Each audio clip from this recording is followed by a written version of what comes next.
As the presidential election is less than 30 days away, things are starting to heat up. We've had both the presidential and vice presidential debates. We've seen how insane the presidential debate is, with one candidate from the Republican Party saying the people are eating dogs and cats, talking about things that he has no idea about, showing his true senility. Or on the other side, you have a woman of color talking about making it easier for people to have families, making it easier for people to start businesses, first time home buyers. Not concepts, but actual plans. And yet, the race is close.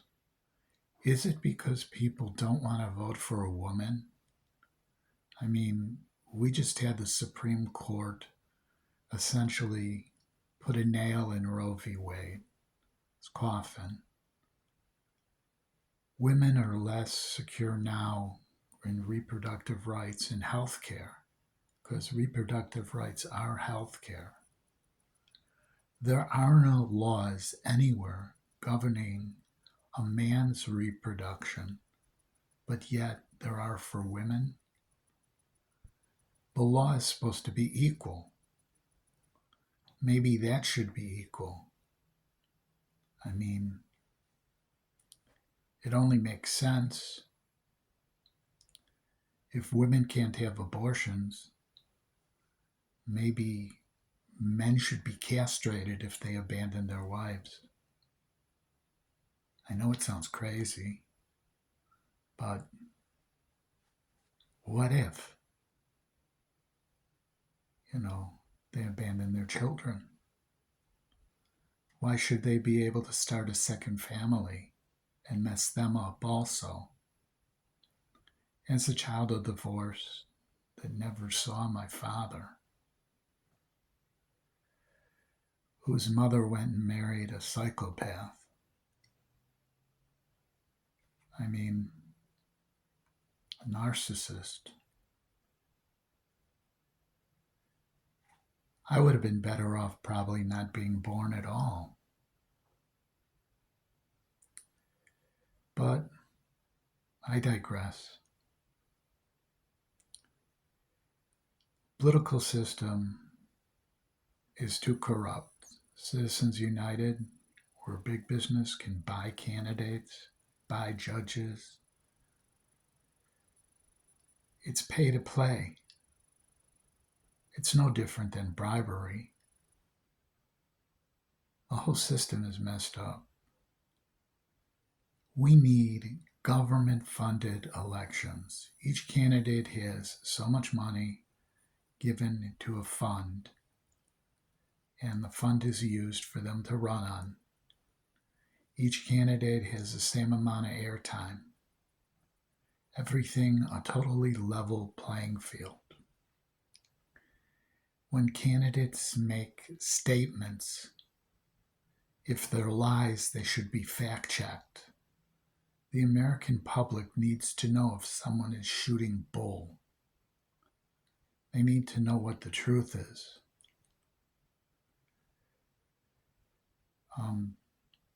I recently became aware that in the 2016 presidential election, there was money from Saudi Arabia given to Donald Trump, the end of the election, $10 million in cash. 60 Minutes even did a thing on it. And yet, Bill Barr killed the investigation. If this is true because he took an oath of office, he should be tried and thrown in jail for that. I mean, our elections are supposed to be free of outside interference from foreign governments. It's easy to prove that this happened. It is, because the money that was spent, the $10 million, was in cash that was given for ads You can always track it. You know what they say, follow the money. That's how the FBI in the past has caught gangsters, organized crime. They follow the money. If it turns out that Bill Barr killed an investigation to protect someone, he violated his oath of office and should be tried for it and sentenced. We need to hold politicians accountable. They're not. The Emoluments Clause is supposed to make sure the presidents do not benefit by it. I'm from a state, Illinois, where several governors who benefited through connections that they had were sent to jail. It's about time that the highest office in the land is held to the same standard that the governors of Illinois have been held to. That's all I have to say.